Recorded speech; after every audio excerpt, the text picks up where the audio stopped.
Hi Saturday morning இப்போ தான் Monday start ஆன மாதிரி இருக்குது. அதுக்குள்ளே சாட்டர்டே வந்துருச்சு. 1 வீக் எப்படி போச்சுன்னே தெரில. இப்போலாம் டேஸ் ரொம்ப ஃபாஸ்ட்டாக போகிற மாதிரி இருக்குது. பர்டிகுலராக வீக்கு மந்த்து எல்லாமே ரொம்ப ஃபாஸ்ட்டாக போகிற மாதிரி இருக்குது. எனக்கு மட்டும்தான் அப்படி ஃபீல் ஆகுதா இல்லை உங்களுக்கும் அப்படி தானா? மறக்காமல் கமெண்ட்ஸை சொல்லுங்கள். இன்றைக்கி டே கொஞ்சம் இயர்லியராகவே ஸ்டார்ட் ஆகிடுச்சு. மார்னிங் எழுந்து கொஞ்சம் ரிலாக்ஸ் பண்ணிவிட்டு சூப்பராக ஒரு டீ போட்டு குடிச்சிட்டு அப்புறம் இன்றைக்கி ஸ்ட்ரீட்லேயே ஃப்ரூட்ஸ் எல்லாம் வந்திருந்தது.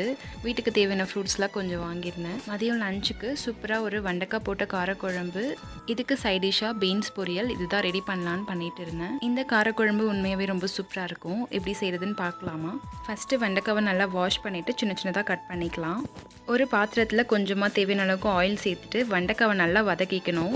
இந்த குழம்பு நல்லா சூப்பர் டேஸ்ட் வரதுக்கு மெயினாக வெண்டைக்காவை நல்லா ஃப்ரை பண்ணிக்கணும். அப்போ தான் குழம்புல குழையாமல் இருக்கும். வெண்டைக்காய் நல்லா ஃப்ரை ஆனதும் அதே பாத்திரத்தில் தேவையான அளவுக்கு ஆயில் சேர்த்துட்டு கடுகு, கட் பண்ண வெங்காயம், தக்காளி எல்லாமே சேர்த்துட்டு நல்லா ஃப்ரை ஆனதும் இதிலே